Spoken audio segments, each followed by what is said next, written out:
እንግዲህ ጠጅ ተፈጣሪ የተሰጠ መጠጥ ነው። ለምን በሏ ለምን ምን አልከኝ? ለምን ባትሩ ምን እንገራችሁ? ብለን የለም አላልነው።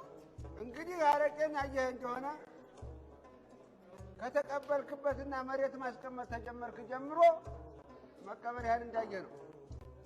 አየህ ጠላ የሆነ እንደሆነ ደግሞ እንዲህ ፊት ለፊት ተቀምጠህ ነው የምትጠጣው፣ ተፋጠህ ነው የምትጠጣው። በመሀልም አለበት ከሰው ጋር ያጣላል። ጠጅን ያየህ እንደው ግን ይኸውልህ እንዲህ አፈር አድርገህ ታነሳትና ልጠጣ እንዲህ ቀና ስትል የፈጠረህ ባለቤቱ መድኃኒዓለምን ታያለህ። እሱን አመስግነህ በዛው ትሉ አየህ። ለዚህ ነው ከድራፍት እኮ ቢራ ይሻላል ማለት ነው። ድራፍት እንዲህ ነው ፊት ለፊት ነው ደፈረ ከሚለው የመጣ ሳይሆን የለም ጠጅ እንደሱ አይያዝም።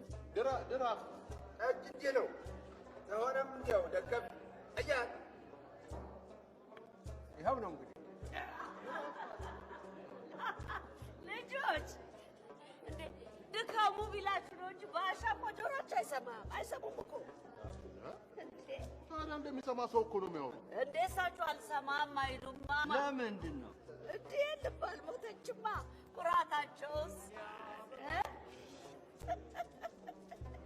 ልጆች ይበሉ ለእኔ ጠጅ ይግዙልኝና እኔ ልሂድ። እናንተ የራሳችሁን ጨዋታ ተጫዋቱ። ባሻ ልጆቹን አያድርቁ። እንዳለ ነገር ያድርቅሽ። አንቺ ሰው ገና ሲጫወት አይንሽ ደም ይለብሳል። ከውካዋ ነች። ዝም በሏት። ምን አልከኝ?